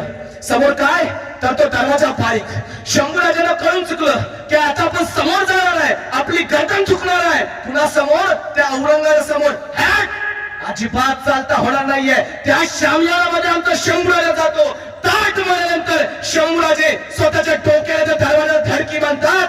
दरवाजा दोन्ही बाजूला तुटून पडतो. हा औरंगजेब तख्तावरून 2 पावलं मागे सरकतो. थर थर थर थर थर कापत औरंगजेब सर्व त्या राहुल खान मुकरबला खान म्हणतो पकडो उसका फिरतो. एवढी फाटली त्याची. एवढी तख्तावरती आहे. सगळे मुघल तुझ्या सोबतीला आहेत. आमच्या राजाचा हात बांधलेला आहे. कवी कलशांचे हात बांधलेले आहेत. तरी सुद्धा एवढा घाबरतोय तख्तावरती बसून. दोस्त हो, तुम्ही घाबरता म्हणून ते तुम्हाला घाबरवतात. ज्या दिवशी तुम्ही घाबरणं बंद कराल त्या दिवशी या औरंगजेबाची औलाद अशीच 2 पावले मागे सरत तुम्हा हिंदूंना बघून थर थर थर कापल्याशिवाय राहणार नाही. हा सुद्धा एक इतिहास आहे. आणि त्यासाठी तुम्हाला पहिल्यांदा संभाजीराजे अंगीकारावे लागतील. त्यासाठी शंभूराजांचा तो त्याग समजावा लागेल. शंभूराजांना सोडून द्यावं यासाठी फक्त एक मागणी होती. ती एक मागणी मी सांगतो. बाकीचे प्रश्न इतके महत्वाचे नाहीयेत. एक मागणी खूप महत्वाची आहे. शंभूराजांना धर्म त्याग करायचा, इस्लाम स्वीकारायचा. आता काही गफलत अशी केली की अनेक जणांनी इतिहासामध्ये विकृती करून ठेवलं की शंभूराजे धर्मासाठी लढलेच नाही. हे शंभूराजांचा त्याग राजकारणासाठी होता, सत्तेसाठी होता, असं तसं अजिबात नाही. आमच्या राजांच्या त्यागाला असं काळीमा फासू नका. हे असलं पानचाट आमच्या समोर सांगायचं नाही. कधीतरी त्या बकरीतले पाण्यात चाळा. ते व्हॉट्सअप वरती फिरणारा इतिहास आमच्या समोर मांडू नका. कधीतरी बकरीमध्ये तपासून बघायचं की नेमकं संभाजी महाराजांची हत्या का करण्यात आली होती. एवढं सोडा. दुसरं एक छोटासा उदाहरण देऊन म्हणून सांगतो की याच औरंगजेबानं गुरु तेग बहादूर माहितीये का कोणाला? गुरु तेग बहादूर गुरु गोविंद सिंग साहेबचे वडील. त्यांची हत्या कशी झाली? धर्म त्याग कर, तुला सोडून देतो. केला नाही, गर्दन बाजूला. गुरु गोविंद सिंग साहेबचे 4 मुलं होती. त्यांच्यातली 2 मुलं अवघ्या एवढी. बाळा तुझं वय किती? वय 12. तुमच्यापेक्षा 2 पटीने कमी वय. किती वय होतं त्या पोराचं? 6 वर्ष. फतेह सिंग आणि जोरावर सिंग त्या लहान लहान मुलांची नावं. 6 वर्ष आणि 9 वर्षाच्या मुलाला कैद केलं. गुरु गोविंद सिंग साहेब यांची हत्या झाली. ते संपले. शीख पंथ पडून कोसळून पडला. जोरावर सिंग आणि फतेह सिंगाच्या समोर ते वजीर खान आला. त्या वजीर खानाने फक्त त्यांना एवढं सांगितलं की तू इस्लाम स्वीकार कर. अगर तू इस्लाम स्वीकार कर लेता है तो हम तुम्हें आजाद कर देते हैं. अवघ्या छोटा 6 वर्षाचा जोरावर सिंग म्हणतो पंजाबी मध्ये की जेडे साडे पिताजी कितासी मोगलांचा नाश वही असे करांगे. काय म्हणलं तो 6 वर्षाचा बाळ? जेडे साडे पिताजी कितासी मोगलांना नाश वही असे करांगे. म्हणजे काय? जे माझ्या बापानं केलं मोगलांचा नाश तेच आम्ही करणार आहोत. हा तो वजीर खान औरंगजेबाचा सरदार. हा तोच होता ना. औरंगजेबाने आज्ञा दिली तेव्हाच हे सगळं घडलं ना. मग औरंगजेब जो काशी विश्वनाथावरती घाव टाकतो, आमची मंदिरं उद्ध्वस्त करतो, त्या बाबाचा हा वंशज ज्याने आमच्या श्रीराम मंदिराला पाडलं. कशासाठी? सत्तेसाठी. सत्ता हासिल करता येते कधी? जेव्हा तुमचा धर्म त्याग करता येतो सहजपणे तेव्हाच. नामकरण का करावं याचं सर्वोत्तम उदाहरण म्हणजे हेच आहे की कोणतीही लढाई सत्ताकरण आणि धर्म हे वेगवेगळं करून लढलं गेलं नाहीये. इतिहासामध्ये लढले गेलेले सगळे युद्ध हे सत्ता आणि धर्म या 2च तत्वावरती केले गेले. जर तुमच्या हातामध्ये सत्ता होती तर तुम्ही धर्म बदलला. जर तुमच्या हातामध्ये सत्ता नाही, तुमच्या हातामध्ये वर्चस्व नाही, तर तुमचा धर्म बदलण्याची ताकद कोणाच्या अंगामध्ये सुद्धा नव्हती. कविराज भूषणने सांगितले ना की काशी की कला जाती मथुरा मस्जिद बनती और शिवाजी राजे ना होते तो सुन्नत होत सबकी. याचा अर्थ काय आहे? काशी की कला जाती मथुरा मस्जिद होती, आता ती झाली आहे खऱ्या अर्थानं, मथुरामध्ये मस्जिद झाली आहे. और शिवाजी महाराज ना होते तो सुन्नत होत सबकी. सुन्नत होणे म्हणजे नेमकं काय? सुन्नत होणे म्हणजे नेमकं काय? याचं होणं प्रकरण पहिलं असतं ते. जर तुम्हाला ते व्हायचं असेल तर ते कापावं लागतं. पोरांना समजलं असेल. मित्रांनो, हे सगळं काही धर्मासाठीच केलं जातं. आणि शंभू राजेंना त्या दरबारामध्ये स्वतःचा धर्माचा त्याग कर असा आदेश देणारा तो औरंगजेब, आणि शेजारी असणारा एक कवी कलश. कवी कलशाच्या तोंडाचा आवाज आला, औरंगजेब, जर तू खऱ्या अर्थाने इस्लामचा पठ्य असशील, 5 वेळचा नमाजीचा पठण करणारा असेल, एक बापाची औलाद असशील, तर आमच्या शंभूराजांना आजाद कर आमच्या शंभूराजांना. लढ समोर येऊन लढ आणि बघावं की कोण जिंकतंय, माझा शंभूराजा का तू मुघलिया सल्तनतचा बादशाह म्हणून मिळवतोस ना. एकदा माझ्या शंभूराजांना आजाद कर आणि स्वतःची गर्दन शंभूराजांच्या पायावरती धूळ जाताना स्वतःच्या नजरेने बघशील. औरंगजेब शांत चित्त थंड पडून फक्त ऐकतच होता. कवी कलशांचे शब्द ऐकून कधी कधी आम्हाला वाटतं की ही आग आणि ही ज्योत आणि ही प्रेरणा आमच्यात कधी येईल. आम्हाला कधी कळणार आहेत कवी कलश? आम्हाला कोण सांगणार कवी कलशांची ही डरकाळी कोण फोडणार आहेत? आज फोडली ना, येणाऱ्या प्रत्येक काळामध्ये तुम्ही सांगायचंय, माझ्या शंभूराजांना असंच नाही मारलं. माझ्या शंभूराजांची एक एक बोट छाटली गाड्यांना, एक बोट. कधी स्वतःच्या हातामध्ये एक पिन घ्या, ही पिन बरोबर या नखाच्या मध्ये अगदी आत भर टोचून पहा, जातोय का? उजव्या हातात टोचा, आणि ज्यावेळेस हातात जेवण घ्याल ना, आणि ते जेवण तोंडात टाकताना ज्यावेळेस त्रास होईल ना, त्यावेळेस तुम्ही आईला म्हणसाल, आई त्रास होतोय, हाताने जेवण भरवतेस का? मावळ्या माझ्या शंभूराजांनी पण हीच हाक मारली असेल ना सईबाईंना, सांगितलं असेल ना सईबाईंना, आई त्रास होतोय. मान नाही चुकवणार, पण अन्नाचा त्याग करणार. ही बोट तोडलीत ना, अहो साहेब, ज्या हाताने तुम्ही आम्हाला जेवण भरवलं होतं ना साहेब, त्या हाताने पुन्हा एकदा तुमच्या हातचं जेवण करण्यासाठी या मोगलांनी आमच्या हातच ठेवले नाहीये. आम्ही किती भाग्यवान आहोत अहो साहेब, की पुढच्या वेळेस ज्यावेळेस आम्ही जन्म घेऊ आणि जेवण भरवायला कोणीतरी माऊल येईल ना, त्यावेळेस आमच्याकडे हातच नसतील, ही बोटच नसतील, ती माऊली सरळ आम्हाला हाताने भरवेल. त्या मोगलांनी शंभूराजांचे हातच कापून टाकले. हे तेच हात असतील ना, ज्या हाताने शंभूराजांनी शिवाजी महाराजांचे ते पाय धरले असतील, त्या चरणाला स्पर्श केला असेल. हे तेच हात असतील ना, जे हाताने कधीतरी महादेवाच्या पिंडीवरती रक्ताचा अभिषेक करण्यासाठी कापले असतील. आज स्वतःच्या धर्माचा त्याग होऊ नये म्हणून त्या औरंगजेबाने कापले. संभाजीराजांची बोट छाटली, त्यांचे पाय तोडले, त्यांचं सगळं हाल अपेष्टा करून टाकली. कशासाठी? आणि ही केस सगळी उपटून काढली. माशाला जसं सोलून काढावं तसं अंग भर सोलून काढलं होतं आमच्या शंभूराजांचं. अंग पूर्ण सोलून काढलं. कोणीतरी येऊन सांगायचं, राजा जी क्यों सहन करते हो इतना सब कुछ? जैसा बादशाह कहता है मान लो ना, कर लो इस्लाम को स्वीकार. बाद में आप फरार हो जाइएगा, आपकी सल्तनत को आपकी जरूरत है, आप यहां से चले जाइए, आप इस्लाम स्वीकार कर लीजिए. अरे बादशाह पूरी दक्खन की चाबी आपके हाथों में दे देगा. क्या चाहते हो आप? स्वराज ना, ले लीजिएगा. बादशाह की जी हुजूरी करिए, इस्लाम को स्वीकार कर लीजिए, मान लीजिए उसकी बात और चले जाइए यहां से. मित्रांनो, एक प्रश्न तुम्हाला विचारायचा आहे. त्या दिवशी जर शंभूराजांच्या मनात हा विचार आला असता तर आम्ही स्वीकार करावा इस्लाम? त्या दिवशी शंभूराजांनी हे प्रस्ताव स्वीकार केला असता तर, हे प्रस्ताव जर शंभूराजांनी स्वीकार केला असता तर काय झालं असतं? आज आपण स्वतःला हिंदू म्हणून घेतलं नसतं.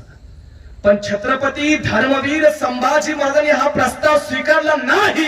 याचं कारण म्हणजे 611वा श्लोक अध्याय क्रमांक 2 जीवितम मृतकम म्हणे देईना धर्म वर्जित मृत्यू धर्मेण संयुक्ते दीर्घ जीवी भविष्यती.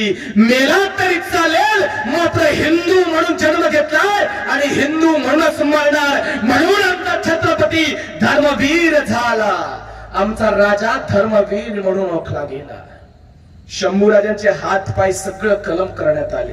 ते डोळे, ज्या डोळ्यातले स्वराज्य पाहतो ना आम्ही, छोटासा खडा कधी गाडी चालवताना गेला ना तर अर्धा तास असे डोळे आम्ही चोळत बसतो. लाल बुंद तप्त सोळ्या ज्या वेळेस त्या ठरल्या डोळ्यामध्ये जातात ना त्यावेळेस त्या डोळ्यामध्ये काय यात्रा झाल्या असतील. जगदंबची ललकारी ऐकवणारा आमचा शंभूराजे, ज्या दिव्य भव्य डोळ्यांनी त्यांनी स्वराज्याचं स्वप्न पाहिलं होतं, ते डोळे औरंगजेबाने का काढले? तुमचा आमचा स्वाभिमान त्या डोळ्यात दिसत होता. ते डोळे कधीच या परकीय सत्ता समोर चुकले नाही म्हणून डोळे काढले. ते हात का तोडून टाकले? हे हात कधीच या मोगलाई समोर नमस्कार करण्यासाठी वाकले नाहीत, भिक्षा मागण्यासाठी पसरले नाहीत म्हणून तोडले. ते पाय का तोडून टाकले? कारण की या मोगलाई पुढे, या परकीय आक्रमणाविरुद्ध माझ्या राजांना कधी गुडघे टेकवले नाही म्हणून पाय तोडले. शंभूराजांची जीभ छाटायच्या आदल्या रात्रीच शंभूराजांनी भूताच्या अवस्थेत असून आबासाहेबांनी एक आवाज दिला. डोळे तर लाईलच नव्हते, अश्रू येणार कुठून? मात्र त्या अश्रूच्या जागेवरती रक्त वाहत होते. ते रक्तच वाहत वाहत शंभूराजांच्या मुखात आवाज आला, आबासाहेब, आबासाहेब, तुमचा शंभूराजा बोलतोय, आज तुमच्याशी काहीतरी सांगायचं आहे. आबासाहेब, या औरंगजेबाने आम्हाला हाल हाल करून मारले, आम्हाला यमयातनांचा त्रास दिला.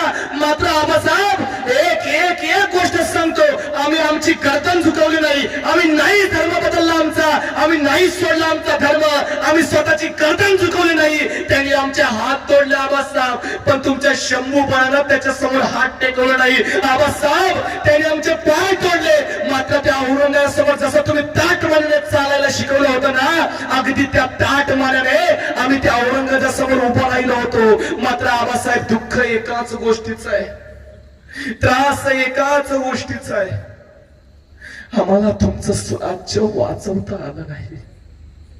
पुन्हा एकदा या हिंदवी स्वराज्याची सेवा करायला मौका मिळेल ना आबासाहेब, तर तुमचा शंभूराजा पुन्हा तुमचा पुत्र म्हणून जन्म घेईल.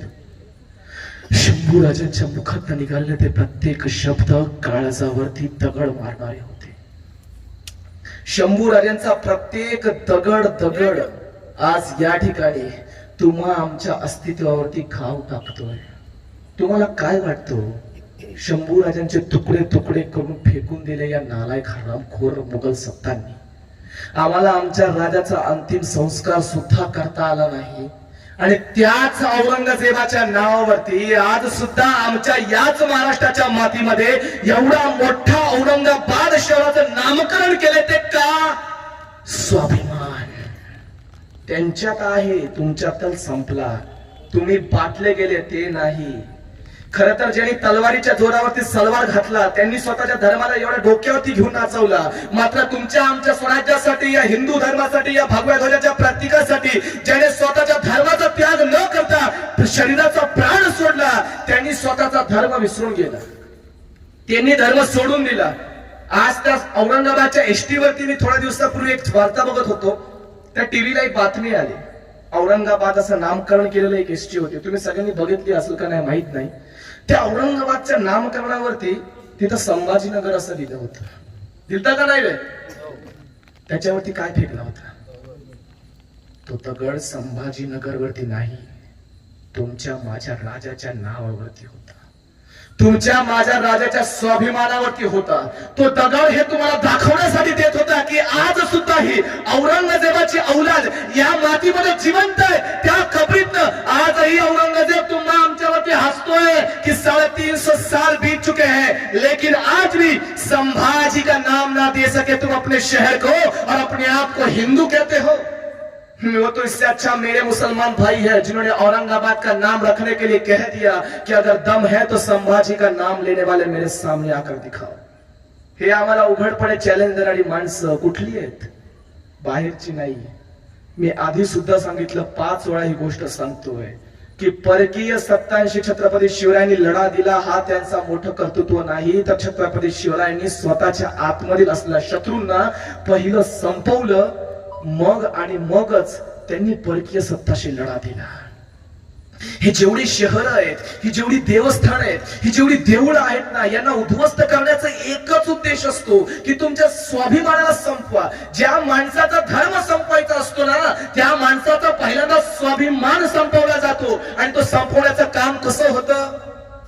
आमच्या छत्रपती शिवरायांचं निधन झालं आणि छत्रपती शिवरायांचं निधन झाल्या त्या औरंगजेबानं संभाजीराजांची हत्या केली. औरंगजेबाने संभाजीराजांचे हाल अपेष्टा सहन करत औरंगजेबाने संभाजीराजांना मारलं.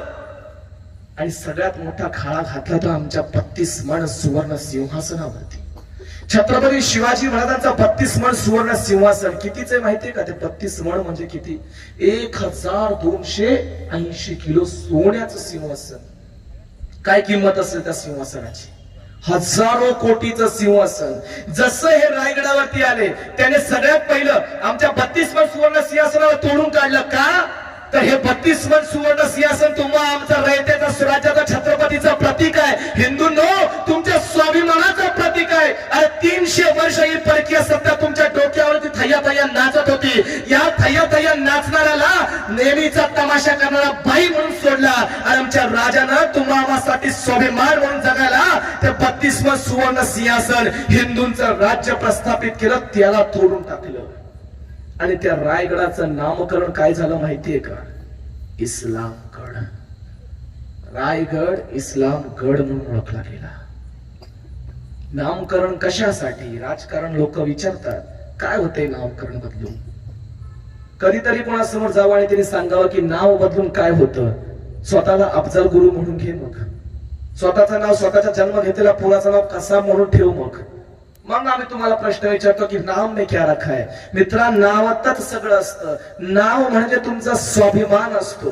आणि रायगडाचं नाव इस्लामगड केलं. त्या 32 मण सुवर्ण सिंहासन हाल अपेष्टा करून तोडून टाकले. आणि अनेकांना असा एक प्रश्न निर्माण झालाय की रायगडावरती मस्जिद वगैरे, किती जण रायगडावरती गेली आहेत? त्यांनी प्रामाणिकपणे हात वर करा बरं. रायगडावरती किती जण गेलेली आहेत? रायगडावरती प्रत्यक्षात गेलेली आहेत, फक्त पाहिलं नाही फोटोमध्ये. पावसाळ्यात हिंडायला तरी गेले असलच. हात खाली करा. जेवढं जण गेलेले त्यांचा आवाज पाहिजे. रायगड तुम्ही पाहिलाय का नाही? कसा वाटला? छान. रायगडाचा काना कोपरा बघितला असेल, प्रत्येक ठिकाण गेला असेल. जगदीश्वराचं मंदिर पाहिलं, आईचं मंदिर देऊळ पाहिलं, शिवाई माताचं मंदिर पाहिलं, आमची महल पाहिली, ते बाजारपेठ पाहिलं. मस्जिद दिसली का? कुठून आणला मग हे इतिहास? व्हॉट्सअप वरती फिरणारे हे इतिहास की शिवाजी महाराजांनी, हिरोजी इंदोरकरांनी इतिहास बांधला, हे रायगड बांधलं. आणि शिवाजीराजे म्हणतात की तुम्ही आमच्या राजांसाठी, सगळ्या मावळ्यांसाठी जगदीश्वराचं मंदिर बांधलं, आमच्या मुस्लिम सैनिकांसाठी कुठं आहेत मस्जिद? हे काय जागा दाखवतो समोर बांधा. कोणीही माझ्यासोबत यावं, भांडण न करता बरं का. आपण मस्तपैकी चर्चा आणि संवाद रंगवूयात. कारण की भांडण करावं इतकं तुमची ताकद नाहीच आहे हल्ली. कारण की इतिहास साक्ष आहे की जेव्हा जेव्हा आमच्या स्वराज्यावरती घाव टाकलाय ना, 100 वर्ष का होईना, आम्ही आमचा बदला घेतोच. मग तो औरंगजेब का असेना. कधीतरी माझ्यासोबत रायगडावरती जावं. संपूर्ण रायगडावरती आपण महिनाभर हिंडूयात, महिनाभर बघूयात. आणि रायगडावरती मंदिराचा अवशेष मी तुम्हाला दाखवतो. तुम्ही माझ्यासोबत येऊन मला मशिदीचं एक तरी उदाहरण दाखवा. काही गरज नसते सर्वधर्म समभाव नको त्या ठिकाणी टाकायची, काही गरज नसते. इस्लामगड केलं छत्रपती शिवरायांच्या काळामध्ये, ज्यावेळेस राजाराम महाराज होते, वाघ दरवाजातून ते निसटले आणि सिंहगडाला राजधानी केली. पुन्हा ते रायगडावरती आले. रायगडाचं नामकरण काय झालं? रायगड. इस्लामगड ठेवलं असताना पण नामकरण काय झालं? रायगड. नेताजी पालकर यांचं नाव काय केलं होतं? मुसलमान त्यांना बाटला गेला होता. औरंगजेबाने त्यांना मुस्लिम केलं होतं. छत्रपती शिवरायांनी त्यांना पुन्हा धर्मात घेतलं. कशासाठी? काय सगळं खटाटोप? धर्मांतरण करणं हा एकमेव उद्देश असतो लोकांचा, ज्यांना सत्ता घ्यायचं असतं. होतं. हे सत्तेचं राजकारण नाही, हे धर्माचं राजकारण आहे. आणि छत्रपती शिवराय हे धर्माचे रक्षक राजे होते, म्हणून त्यांनी हे सगळं कारभार पहिल्यांदा बंद केला. 32 मन सुवर्ण सिंहासन तोडून टाकलं, तुमचा आमचा स्वाभिमान पूर्णपणे नष्ट करून टाकलं. पण आता तो स्वाभिमान जास्त वेळ झुकणार नाहीये. आता तो स्वाभिमान पुन्हा एकदा जागा होणार आहे. आता तो स्वाभिमान रायगडावरती पुन्हा एकदा आमच्या छत्रपती शिवाजी महाराजांचा 32 मनाचं सुवर्ण सिंहासन प्रस्थापित होणार आहे. तुमच्या आमच्या राजाचा स्वराज्याचा इतिहास पुन्हा एकदा कडाडून सांगणार आहे. पुण्यश्लोक छत्रपती शिवाजी महाराज की जय. धर्मवीर छत्रपती संभाजी महाराज की जय. हे जय घोष पुन्हा एकदा रायगडावरती होणार आहे. पुन्हा एकदा 32 मनाचं सुवर्ण सिंहासन हे कोणी दुसरं येऊन करणार नाहीये. हे करण्यासाठी आपणच उठणार आहोत. गावागावातून खेड्यापाड्यातून प्रत्येक पोराला जबाबदारी दिली जाणार आहे. प्रत्येक वारकरी सुद्धा धाडकरी झाला पाहिजे. याद राखा, जोपर्यंत भक्ती आणि शक्ती एक येत नाही ना, तोपर्यंत स्वराज्य घडत नाहीये. जोपर्यंत तुकोबर आहे आणि शिवराय एकत्र येत नाही ना, तोपर्यंत हिंदूंचं राज्य प्रस्थापित होत नाहीये. त्यामुळे वारकरी जेव्हा धाडकरी होतील तेव्हा खऱ्या अर्थानं आम्हाला ते 32 मन सुवर्ण सिंहासनासाठी जाण्याचा योग लाभेल.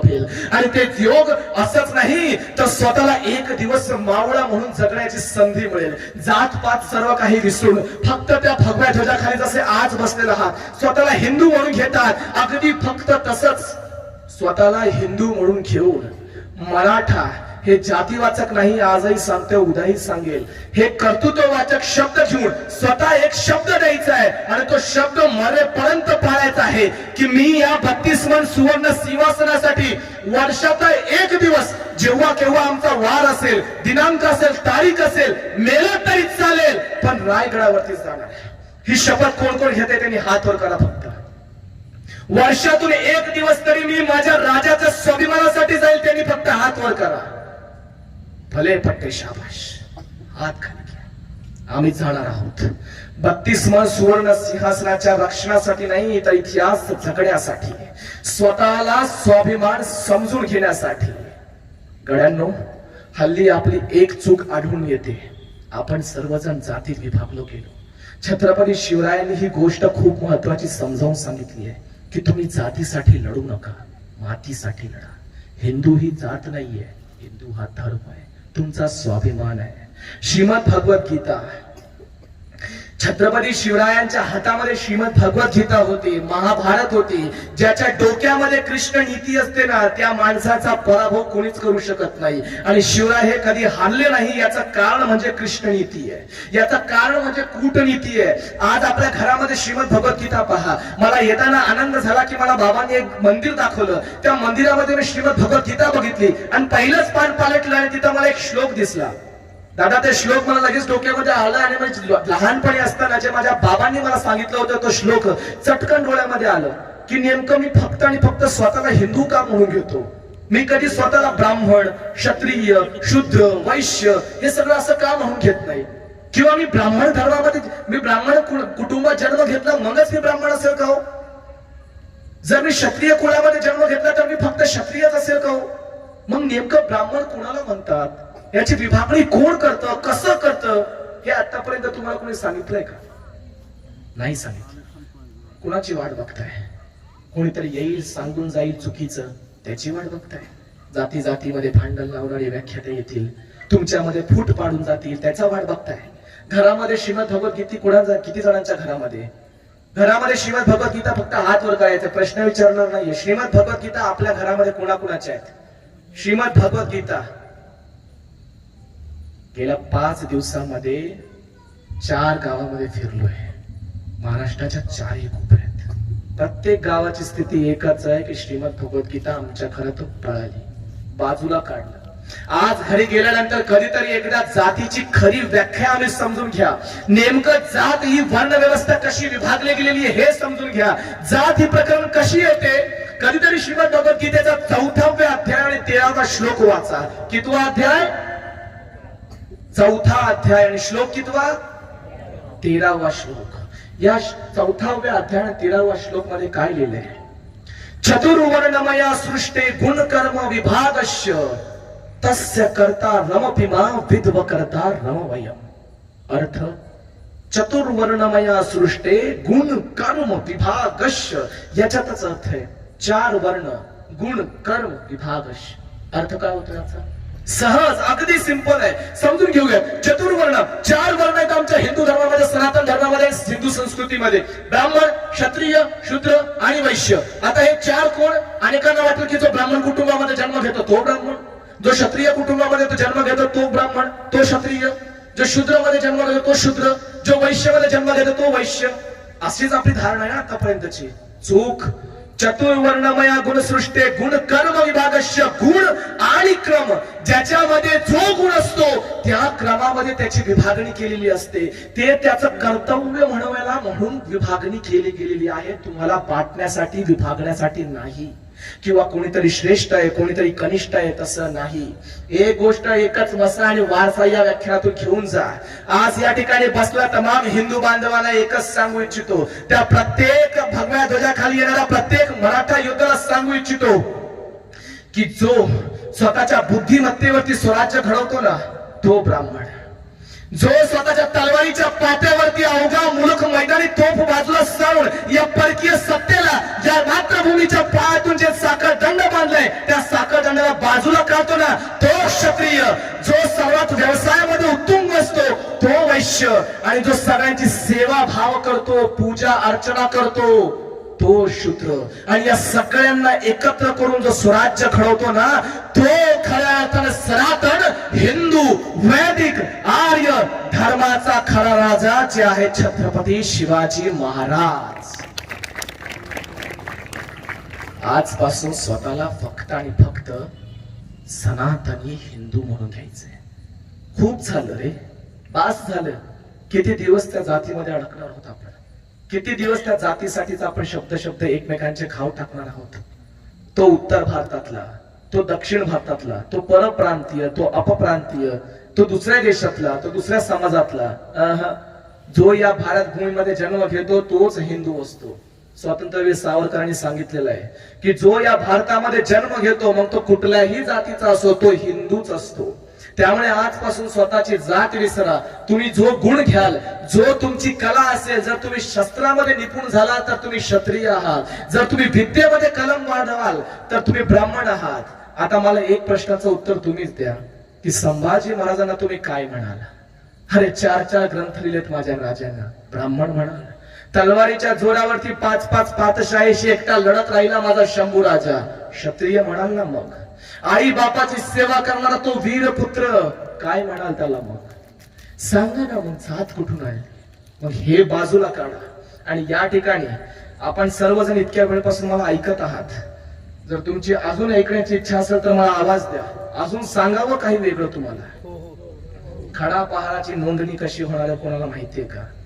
32 मन सुवर्ण सिंहासन आपण करणार आहोत, पण त्यासाठी मी अर्धा विषय घेतला, माफ करा ते त्याला पुढे घेतो।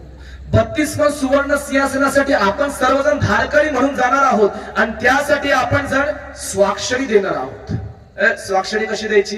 पेनाने नाही, आपल्याकडे असलं काम धंदा नसतं, पेन विन आमच्याकडे चालतच नाही। शिवरायांनी स्वराज्याची शपथ घेतली आणि मावळाला सांगितलं बहिर्जी नायकांना, नाईक आणा ते तेवढीशी पेन, आपण या ठिकाणी स्वराज्य बाबा येतो शिंचेच्या लिहून काढू खाली शिवछत्रपती सिग्नेचर। हे असलं कारभार नाही आमच्याकडे। तलवार करायची, हाताची बोटं छाटायची आणि रक्तावरती अभिषेक घालायचा महादेवाच्या पिंडीवरती, आणि तसा अभिषेक करायचा नाहीये सध्या आपल्याला। आपल्याला एक छोटीशी पिन घ्यायची आहे, त्या पिनानं आपल्या रक्तावरती थोडासा एक ठसा घ्यायचा आहे, थोडस रक्त काढायचं आणि तिथून आपण एकमेकांना रक्ताची स्वाक्षरी देणार आहोत। सगळं काही व्यवस्था उत्तमपणे आहे। अरे आपल्या पूर्वजांनी अंगावरती एकही जागा शिल्लक नसताना वाळ सोसून स्वराज्य उभं केलं। आज त्या स्वराज्याचा स्वाभिमान जिता जागता आमच्या समोर पुन्हा एकदा उभा राहतोय। मग एक थेंब रक्त न देणारी आमची पिढी आहे का? आम्ही शिवरायांसाठी एवढं देणार नाहीये का? आपल्या गावातून जे कोणी असतील त्यांच्याकडे आपण एक नेतृत्व म्हणून दादा असतील, सागर दादा असतील, आपण सर्वजण युवक बांधव असतील, माझे सर्व सहकारी मित्र असतील, आपण सर्वांनी पुढाकार घ्यावा। आमच्या सगळ्या ज्येष्ठ बंधूंना एक आग्रह करतो थोड्या दिवसासाठी गावचं राजकारण थोडं बाजूला टाकूया आणि आपण धर्मासाठी एकत्र येऊया, गावाची एकी वाढवूया आणि परकीय सत्तांसाठी लढाईसाठी आपण स्वतःनी एकत्र येऊन या खळापहाराची यादी लवकरात लवकर पूर्ण करूया आणि संकल्प घेऊया की आपण रायगडाला जाणार. मग रायगडाला येणार का नाही माझ्यासोबत? जोरात आवाज पाहिजे. रायगडाला येणार का नाही? भले पट्टे शाबाश. रायगडावरती यायचं असेल मग निर्व्यसनी व्हावं लागेल. निर्व्यसनी व्हायचं असेल तर शिवचरित्र वाचावं लागेल आणि शिवचरित्र वाचायचं असेल तर जात सोडावं लागेल. मी एकाच गोष्टीचा आग्रह यासाठी धरला कारण की माझा समाज वाटला गेला, त्याचा फायदा अनेकांनी उचलला आणि ज्याच्यामुळं आजही आम्हाला काश्मीरच्या खाडीमध्ये आमच्या बांधवांसाठी, आमच्या हिंदू बांधवांसाठी आवाज उठवता आला नाही. आज तुम्ही आम्ही स्वाभिमानाने गर्दन वर करून जगतोय. मी बिहारमध्ये राहतो, कधीतरी आमच्या बिहारमध्ये या. त्या पटनाच्या आतमध्ये दरभंगा नावाचा गाव आहे. त्या दरभंगाच्या 10 किलोमीटर अंतरमध्ये सन्हापूर नावाचं एक छोटस गाव आहे. अवघ्या 10 वर्षाआधी त्या सन्हापूर गावामध्ये 100 लोकांनी तलवारी नाचवल्या आणि आमच्या गावात घुसून वार केले होते. त्यावेळेस जर आमच्या घरामध्ये शस्त्र नसते ना तर आज त्या गावात माझा कधीच जन्म झाला नसता. कदाचित मी इथं टिकलो नसतो. आपल्या पूर्वजांनी घरामध्ये शस्त्र ठेवला म्हणून तुम्ही आम्ही आज सुरक्षित आहोत. मात्र आज तुमच्या घरातलं शस्त्र गेला आणि तुमच्या हातामध्ये हे डबडं आलं आणि या डबड्याच्या हाताने तुम्ही युद्ध लढायला लागले आणि सगळा कारभार बदलून गेला.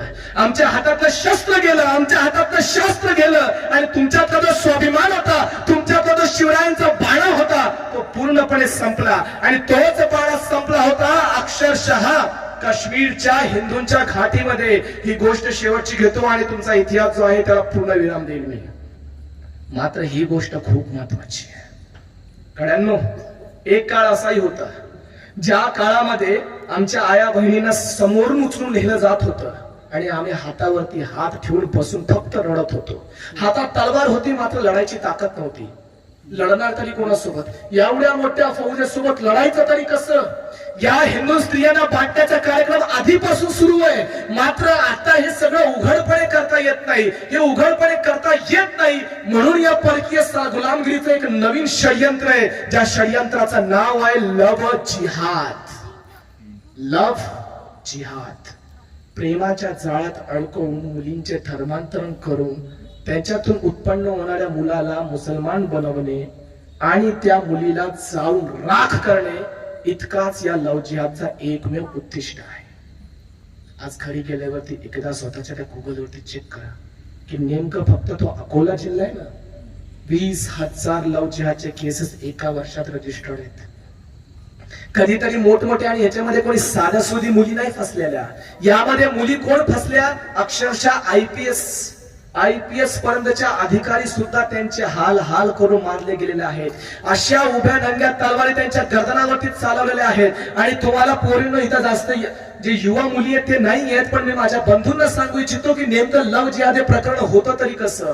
लव जिहाद मध्ये हे काही दाढी वाढून येत नसतात. तुमच्या आमच्या सारख्याच डोक्यावरती टीका लावून येणारी मंडळी असतात. हे तुमच्या मुलींना असं प्रेमाच्या जाळ्यात अडकवतात की ती मुलगी एक वेळ बापाची पगडी आणि बापाचा मान खाली करायला तयार होते, पण मात्र त्या मुलाला सोडायला तयार होत नाही. अरे माझ्या डोळ्याच्या समोर मी पाहिलंय, एवढं वय वर्ष असताना तो बाप स्वतःच्या मुलीसमोर हात जोडतोय की माझा स्वाभिमान घालवू नकोस. त्याने स्वतःची वारकरी टोपी खाली त्याच्या पायावरती ठेवली आहे आणि सांगितलंय की बाळ माझ्यासमोर असलं करू नकोस. मात्र त्या मुलीने स्वतःचा धर्म सोडला. मग मला शिवराय आठवतात की राजे सगळं काही पाहून ना तुमच्या डोळ्यातच अश्रू आले असतील. राजेच्या आया बहिणींच्या अब्रू वाचवण्यासाठी तुम्ही हातामध्ये शस्त्र घेऊन नाचला होतात ना. राजेच्या आया बहिणींचं अब्रू नुकसान होऊ नये म्हणून तुम्ही अफगाणिस्तान पर्यंत मजल गाठली होती. अरे त्या निलामे हिंदुस्थानात जे कहावत म्हणले जात होते त्या मिनाराला पाडून टाकण्याची ताकद तुम्ही निर्माण केली. मात्र आज तुमच्याच धर्मातल्या मुली त्या लोकांच्या प्रेमाच्या जाळ्या अडकतात. एक गोष्ट मी या ठिकाणी जाहीरपणे सांगतो की प्रेम करू नका या अर्थातला मी नाहीये. प्रेम नक्की करा, पण ज्या प्रेमामध्ये धर्म आडवा येतो तो प्रेम नाही जिहाद असतो. ज्या प्रेमामध्ये धर्म येतो तो प्रेम नाही जिहाद असतो. आणि हेच प्रकरण घडलं होतं काश्मीरच्या घाटीमध्ये. काश्मीरच्या घाटीमध्ये कोणालाच वाटलं नव्हतं की एक रात्र अशी सुद्धा येईल की तुमच्या घरातच तुम्हाला हाकलून देईल. एक छोटासा प्रश्न विचारतो. कोणाला वाटलं होतं का 1920ला की स्वातंत्र्य मिळताच पंजाब सोडावं लागेल, कराची सोडावं लागेल?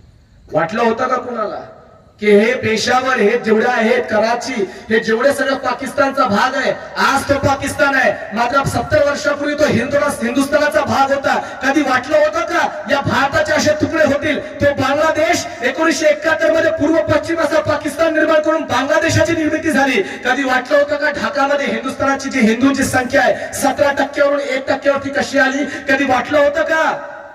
कधी वाटलं होतं का काश्मीरच्या खोऱ्यामधून 1990 मधून हिंदूंना पळावं लागेल? कधी वाटलं होतं का त्या बिहारमध्ये आज जे हजारोच्या संख्येने लव जिहादचं प्रकरण होत आहे, याला कसं थांबवावं? याला एकाच गोष्टीने थांबवावं जातं, ते म्हणजे धर्माभिमान. आणि तोच धर्माभिमान जागा करण्यासाठी आज मी या सराटी गावात आलो होतो. मला वाटतंय की या गावात येण्याचा माझा जो उद्देश होता तो पूर्ण झालाय. येणाऱ्या काळामध्ये या गावात जशी ती भव्य श्री राम मंदिराचे निर्माण केलंय ना, आनंद आहे या गोष्टीचा की महाराष्ट्रात असं एक गाव आहे ज्या गावाचं नाव सराटी आहे. त्या गावाने स्वतःच्या अस्मितेला उभं केलंय. नाहीतर आमच्या राम मंदिराला उभं करण्यासाठी कित्येक कारसेवकाने स्वतःच्या प्राणाची आहुती दिली. तेव्हा कुठंतरी जाऊन आज श्रीराम मंदिराचं निर्माण होत आहे. हे तुमच्या आमच्या स्वराज्याचं वैभवाचं प्रतीक आहे. हे तुमच्या आमच्या स्वराज्याचं निर्माणाचा एक आरंभ आहे. आणि येणारा काळ नक्कीच आपला असेल आणि आपणच हे सर्व काही करूयात. मित्रहो, जाता जाता फक्त एवढंच सांगू इच्छितो, तुम्ही सण घाबरत असाल काही जण की आपण या परकीय सत्ता विरोधात युद्ध पुकारलं, यांच्या सोबत लढाईला गेलं, कारभार करायला गेलो, तलवार घेऊन लढायला गेलो, परतलोच नाही तर. कोणी कोणी एकुलता एक मुलगा असेल त्या आईचा. मी माझ्या स्वतःबद्दल मोठेपणा सांगत नाही, मी स्वतःचा मोठेपणा सांगत नाही, मात्र कुठं ना कुठं तुमच्या छोट्या भावाकडून, तुमच्या मोठ्या भावाकडून तुम्हाला प्रेरणा मिळावी म्हणून एक गोष्ट सांगतो की माझा मोठा भाऊ अवघा 20 वर्षाचा, त्यावेळेस मी अवघ्या 9 वर्षाचा असेल. बिहारमध्ये माझा 20 वर्षाचा भाऊ कॅन्सरचा पेशंट होऊन वारला. माझ्या आईला मी किती राहिलो मग एकुलता एक मुलगा. स्वतःच्या आईला एकुलता एक मुलगा आहे. अनेक गावामध्ये जातो, एकटा फिरत असतो, धारकरी म्हणून घेतो बरं का, म्हणजे शिवरायांचा भक्तच आहे. धारकरी म्हणून प्रत्येक गावामध्ये जातो, प्रत्येक गावात व्याख्यान करतो, ही धर्माची व्याख्यानं मांडतो. धर्म म्हणजे काय असतो? लोकांना जाती जातीमध्ये विभागलेत ना, या 2 विभागाला समाजाच्या मध्ये मी श्रीमद भगवद्गीता आणतो आणि त्या समाजाला जोडण्याचं काम करतो.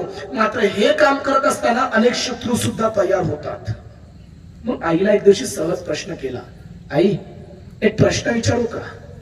आईनं नीट लक्ष द्या. आईला एक प्रश्न केला की आई एक प्रश्न करू? आई म्हटली विचार. आई, धर्माचं व्याख्यान करत असताना तुला कधी वाटलं नाही की तुझा एकुलता एक पोरगा आहे? हे व्याख्यान करत असताना तुझा मुलगा व्याख्यान करून परत तुझ्या घरात आलाच नाही तर, मध्येच वाटेत त्याला कोणी मारून टाकलं तर? आई माझ्या समक्ष येते, पुढे येते, माझ्या कान शिलात देऊन ठेवते आणि आई मला एकच सांगते की बाळा, व्याख्यान करून माझ्या घरात परत आला तर तू माझा पुत्र, आणि नाहीच परत आला तर मी समजून जाईल की मी पहिल्यापासूनच निपुत्रिक होते. जा, तुला राजाच्या चरणी अर्पून टाकलाय, मेला तरी चालेल, जा.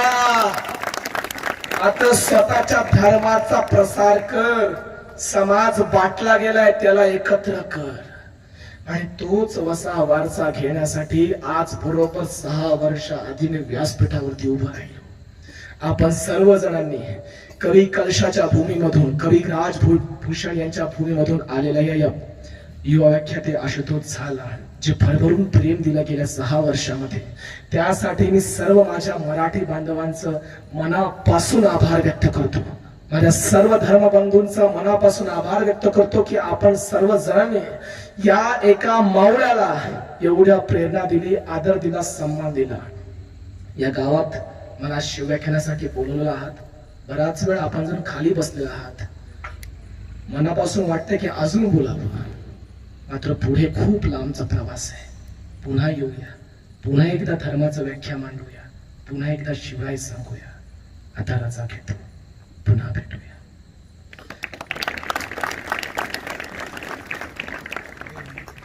पुण्यश्लोक छत्रपती श्री शिवाजी महाराज की धर्मवीर छत्रपती श्री संभाजी महाराज की भारत माता की